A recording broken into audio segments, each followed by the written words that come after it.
This is Daily Blast Live. We're talking about what you're talking about. You all ready for this?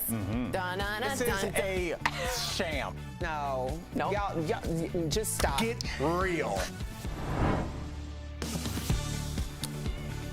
Welcome to DBL. Good morning. Good morning, gentlemen. What's going on? I'm a lady. Okay. Okay. Starting out with just facts. It's just a fact. That's all we're doing today. All right. We're actually starting today with Dove. You guys might know it by the popular soap brand that you get at CVS, regular places, but it's making headlines after the company criticized the film The Whale for using a 330-pound fat suit on Brendan Fraser, who just won an Oscar for the role. So, did the makeup artist who made it look so real? Dove tweeted, "Stop giving fat suit awards. We want better representation in Hollywood. DBL Nation, we want to hear from you. Should only plus-sized actors play plus-size role?" And what do you think of Dove's comments? Kind of shots fired from Dove. A little bit. For no reason. Right. In my mind. We're going to get to why I say that, but first, let me just say there's a lot of products out there for deodorant or lotion, right? And when you start making comments like this and really push that woke agenda, you might just start reaching for the other one. And listen, I was a fan of Dove. This got me questioning things. They sent me a case of women's deodorant because I proudly said I wear women's deodorant. And they sent me a case of women's deodorant thanking me for saying that, right? So I said it on a show. Now, I don't like you sticking in your nose where it doesn't belong. This is Hollywood's business, and we're going to get to that. It's a business, and it's about making money. They put people with names in those suits so you go to the movies and see those people. But we'll get to that beat next. Al, what do you think? That's a good point. First of all, I don't know. I'm going to say that I like women's deodorant. Dove. Where's my camera? Dove. Dove. Case. Secret? Yeah, Secret? I'll DM you my. I just lost my contacts over there. So yeah. You have an opening. There you go. You know, I looked at this and I tried to pull back and get just get a larger perspective, and I started thinking about the Gillette marketing campaign. Remember when everybody was up in arms when they were saying the toxic masculinity? And what I always took from that ad campaign was the people that were our age, men our age, that were up in arms about that. They were done with that generation. They'd already sold us razors for the last, I don't know when you started shaving, but you know, we're in our 40s now, so they have 25, 30 years of our money. Now they're looking for my son and eventually your son's dollars when they start shaving. And I looked at this Dove campaign the same way. I know that they know that this will be divisive towards people our age, probably our viewers' age, but they're like, hey, I don't know if y'all got the message, but we're done with y'all.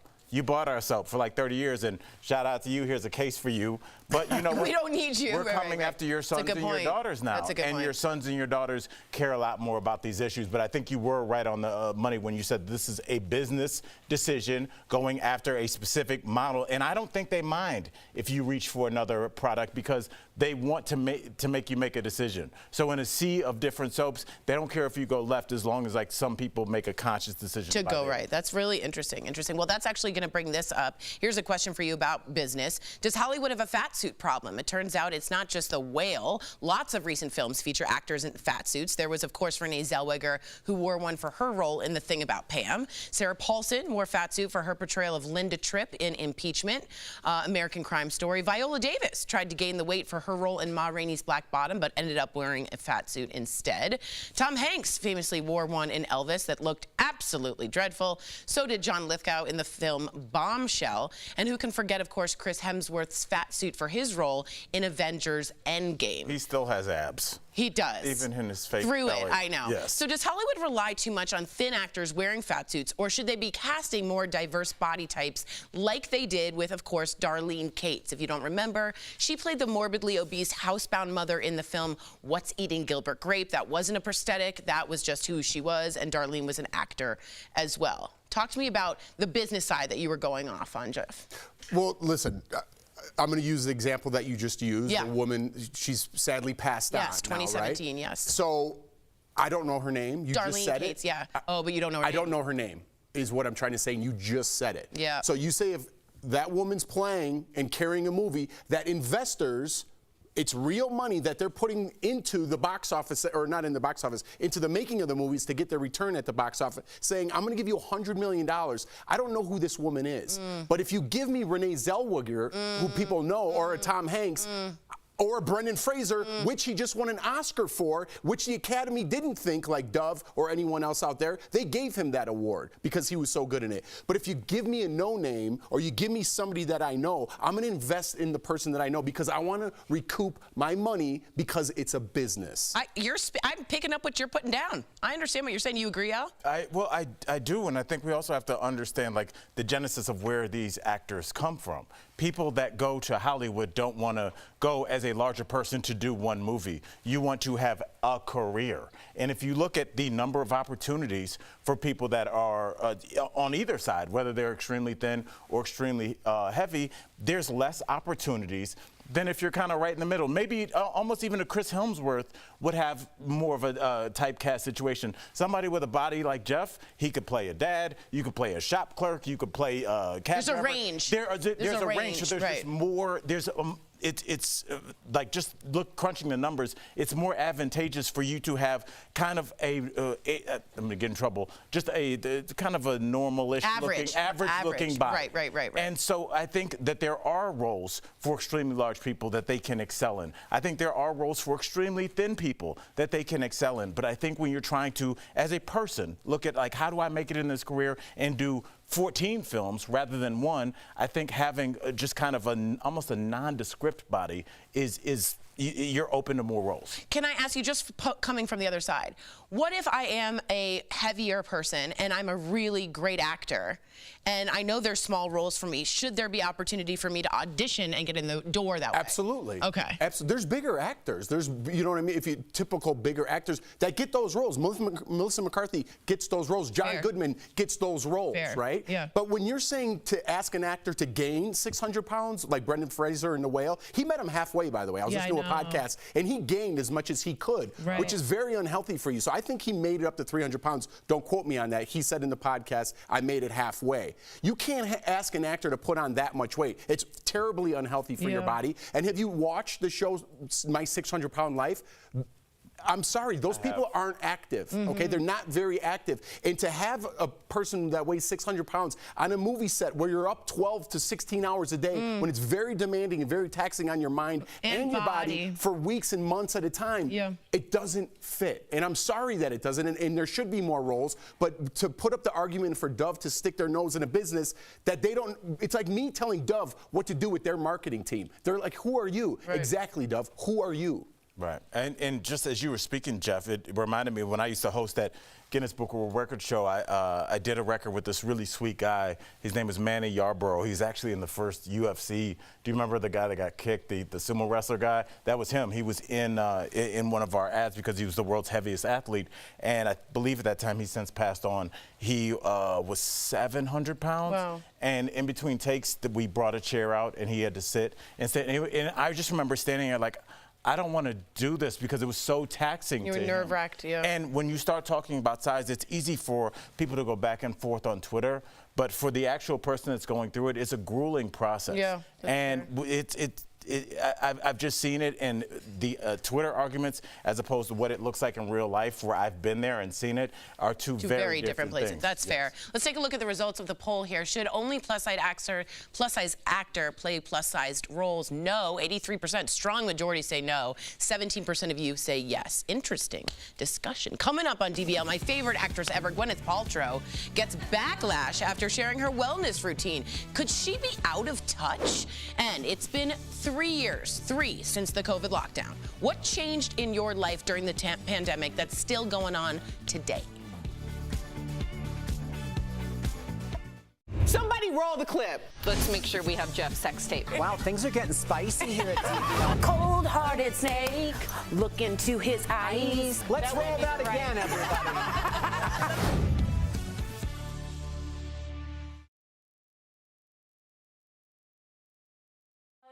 Okay, Gabriel, I always get this wrong. Gabriel, a man, Garcia, says, I think it's a man, let me know.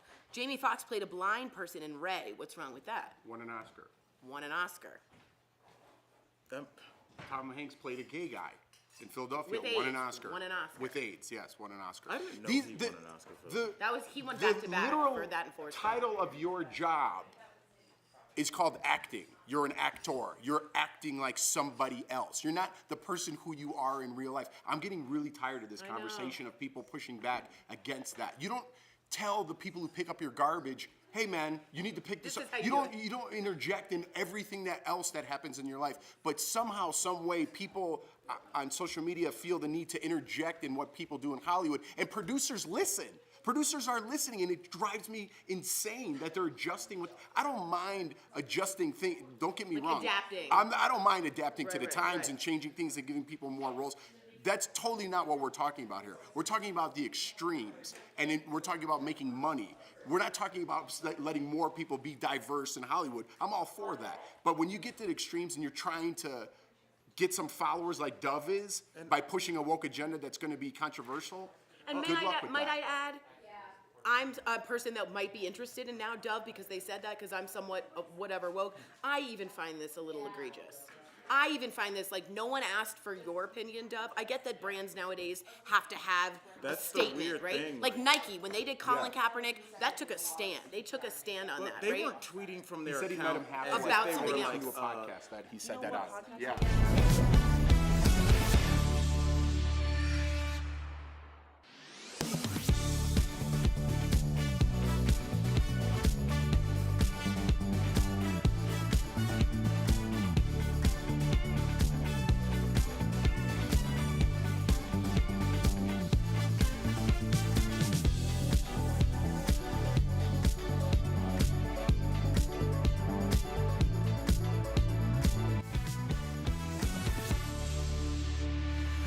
Welcome back to DBL. Saturday marked the 3rd anniversary of the COVID pandemic. That has changed things for millions of people around the world. Doctors and nurses have had their lives upended, having to treat so many people. Teachers had to learn how to instruct their students remotely.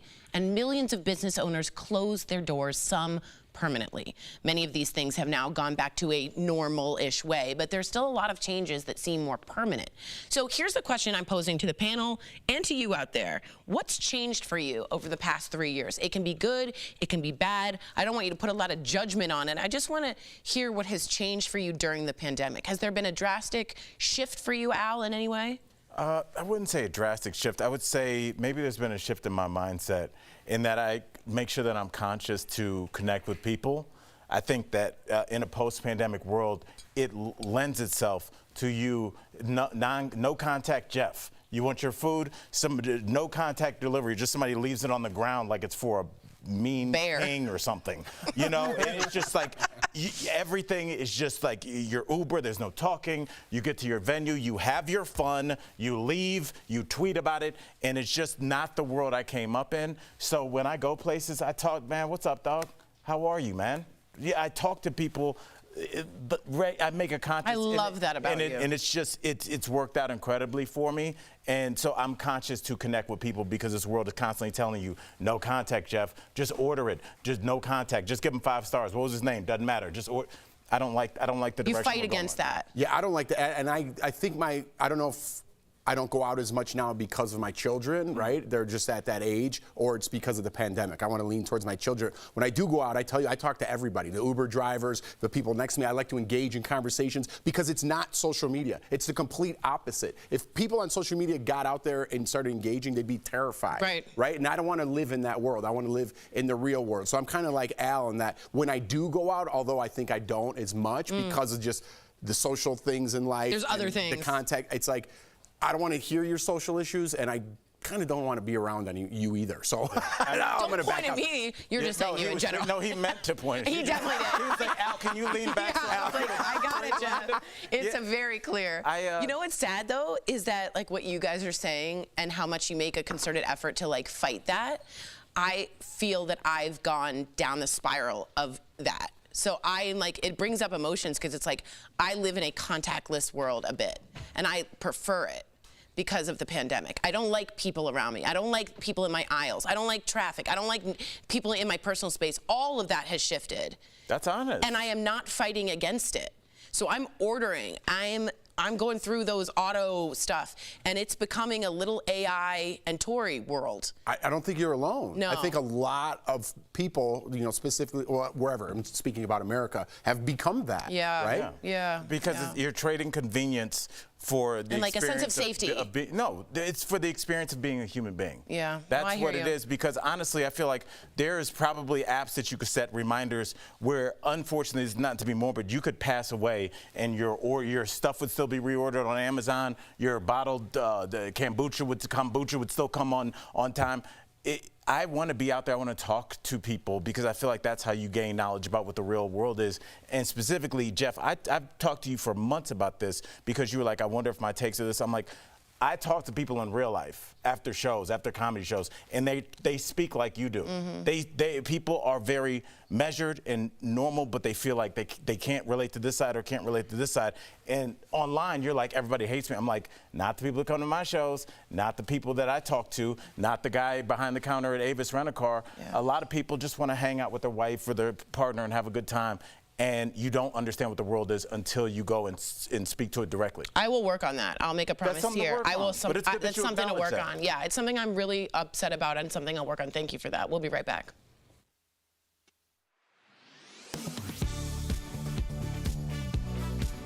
March Madness is the annual NCAA men's tournament where 68 teams battle it out to be college basketball's national champion. Simultaneously, friends and colleagues fill out brackets to earn bragging rights and even money based on who can most accurately guess how the games will unfold and which team will win the whole shebang. The tournament earned the nickname March Madness because of its upset-fueled unpredictability. So let's verify. Has there ever been a documented case of somebody filling out a perfect men's bracket? Our sources are the NCAA, ESPN, Yahoo Sports, and DePaul University mathematics professor Jeff Bergen. The NCAA says it has never found a verifiable perfect bracket for the NCAA men's basketball tournament. Since 2016, the NCAA says it tracks about 20 to 25 million brackets per year, using, quote, public leaderboards in combination with direct reporting and information gathering with those games, unquote. Prior to 2016, the organization says it relied on games reports as well as online archives to get the best information possible. Two of the most popular bracket games are ESPN and Yahoo Sports. An ESPN spokesperson told Verify in an email that there has never been a perfect ESPN bracket for the men's or women's tournament. So we can verify there has never been a documented case of somebody filling out a perfect men's bracket. And it's unlikely anyone ever will. According to DePaul University, you have better odds of picking 6 people at random on the street and all of them having the same birthday as you. With your Verify and a wildly busted bracket, I'm Ariande Till. Are you skeptical of headlines and what you see on social media? We are too. The Verify newsletter answers your questions, clarifies what's true and false, and even includes a daily fun fact. Go to verifythis.com/email to check it out.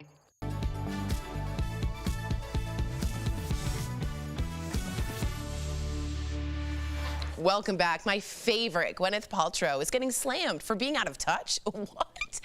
After sharing more of her wellness routine on a podcast. Let's watch. What's your wellness routine look like now? I eat dinner early in the evening. I do a nice intermittent fast. I have bone broth for lunch a lot of the days. Try to do 1 hour of movement. I'll either take a walk or I'll do Pilates or I'll do my Tracy Anderson. And then I get in the sauna. I dry brush and I get in the sauna. So I do my infrared sauna for 30 minutes. All right. So Gwyneth also talked about the benefits of getting IVs full of nutrients while being stuck with an IV during this said podcast. All right, you want to grow a bigger wedge between us, Tori? I already can feel it.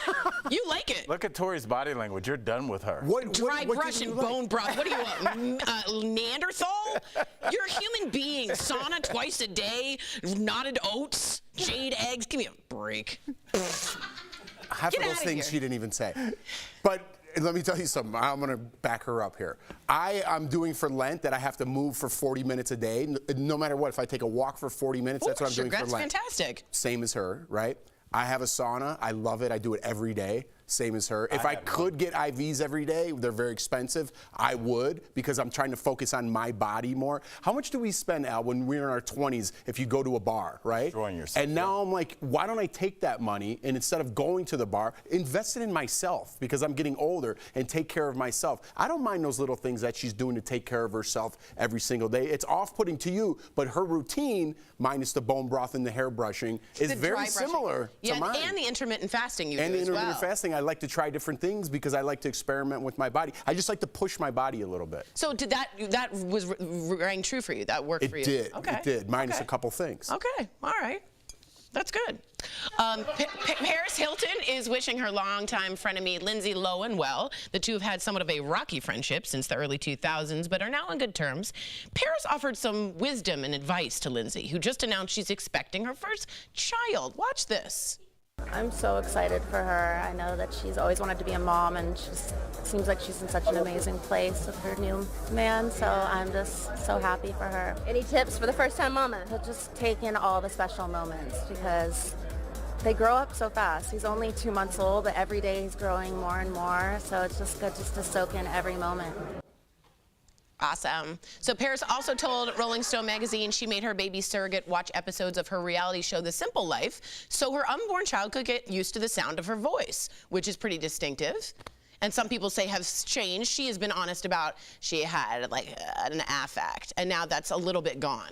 Right, she grew up. I think that's fine. I would want my baby to hear my voice, right? Yeah, I mean, look. Is that weird? People don't, let's be honest, there's a lot of people that don't like Paris Hilton for whatever reason. I am not one of those people. What it sounded like to me was in a strange way, in a very non-affected way. She sounds a lot like me, somebody that partied it up and then had kids and was like, oh, this is what I'm supposed to be doing with my life. I know it's easy to take shots at her, and it's interesting that she's an acceptable target because she's attractive and tall and blonde and thin. I don't know if people would feel so comfortable doing that if she was not, but I digress. I'll just say I respect Paris for making that jump, because we do see people in our regular lives and famous people that have kids and they just like, oh, cool kid, let's keep the party going. And I do respect somebody that's like, no, this is my priority now. I respect what she's doing. I'm gonna go against you too, buddy. Yeah. You know what I didn't like about it? She just sounded so robotic in her answer. It has nothing to do with her voice. They're getting so big. It's been 2 months. You don't know. Pump the brakes a little bit. It's a little egotistical to me to tell my surrogate to watch a show that I'm on to have my baby recognize my voice. How much are you hands-on with that baby? I'm not trying to disparage Paris Hilton, even though I am. But it's just like, it sounds very out of touch. It's very like on the red carpet that a mother of like a 5-year-old would give, and she's just like, cherish every day. It's been 2 months, and the first 2 months I wanted to do bad things to myself. Do you know what I'm saying? Real, and that's real. And that's don't real tell me advice. cherish every day, because it's super hard when your kid can't sleep and you don't know what's going on. It's your first kid. You're not doing those things. Your nanny. Real advice is telling people, I do try and tell young parents, the first 2 years are not fun. No, they're not. I had some young parents at my house the other day, and I was like, you know, they were like, it's really dragging. I'm like, it drags, and then like you look up, and Lawson makes his own sandwich in the refrigerator, and you're like, what? And then the next thing you know, Elijah's at a friend's house all weekend, and you're like, and the next thing you know, it's graduation. Like, it goes super slow for the first 2 years. It's terrible. That's real advice. It's terrible. It's terrible. The That's kids real. can't do anything. They're trying to kill themselves all the time, and then they're gone. It's this weird dichotomy of thoughts. So just, I get what she's saying, but she maybe missed a little bit. All right, well, our DBL advice is it's terrible. We'll be right back. Black women often struggle to get the same medical care as white women, but are black women more likely to suffer from painful fibroids? Let's verify that black women are more likely to be diagnosed with fibroids than white women. Our sources are Dr. Madeline Sutton, a board-certified OBGYN at Grady Hospital and faculty member with Morehouse School of Medicine, Mayo Clinic, and a study published by the American Journal of Obstetrics and Gynecology. Let's start with what fibroids actually are. According to the Mayo Clinic, uterine fibroids are non-cancerous growths, which often appear during your childbearing years. Most don't cause problems and never develop into cancer. Most people, if they do have fibroids, they're often very small. If symptoms do occur, it can appear as heavy menstrual bleeding or pelvic pain, among others. So the very first thing you should do if you think you might have like some pelvic pain or your cycle is heavier than usual or you're bleeding in between periods, anything like that, I would definitely say reach out to your provider. According to a study published by the American Journal of Obstetrics and Gynecology, while most women will get them by age 50, fibroids are more common and more severe among African American women. Dr. Sutton weighed in, saying it's important to talk with your healthcare provider about your treatment options. They might be avoiding their provider because they don't want to have a hysterectomy. But a hysterectomy is not the only treatment for fibroids. There are so many other options out there. So I just don't want people to walk feeling miserable or bleeding or having pain. So don't suffer in silence. Come on in and talk with your provider about the different options that are out there. Right now, researchers across the world are working to find out why painful fibroids are more likely to happen to Black women. One study, Black Women's Health Study, suggests diet could play a role. Another recent study links lack of vitamin D with increased risk in Black women. The Black Women's Health Study also suggests that Black women waited substantially longer than white women before seeking treatment, which can lead to more severe cases and more expensive medical treatments like surgery. About 42 per 1,000 women who are hospitalized each year are because of fibroids, with Black women accounting for a majority of the cases. So we can verify, yes, Black women are more likely to be diagnosed with fibroids than white women, and health experts recommend maintaining a healthy weight and eating well could decrease your fibroid risk. Remote work is here to stay. Let's connect the dots. Before the pandemic, about 5% of full-time work was done from home. That jumped to more than 60% in the early days of the pandemic. Experts say that's about 40 years of pre-pandemic growth virtually overnight. New research finds the share of remote work is likely to stabilize around 25%. That's because employees say they enjoy having no commute, spending less time getting ready, and having a flexible schedule. And while most major companies have been pushing folks to get back in the office, experts say the benefits of remote work are pretty substantial. Economists say companies can save money on office space while recruiting from a broader pool of applicants. Studies also find working from home actually boosts productivity, with folks working about 30 minutes more a day. And that is connecting the dots.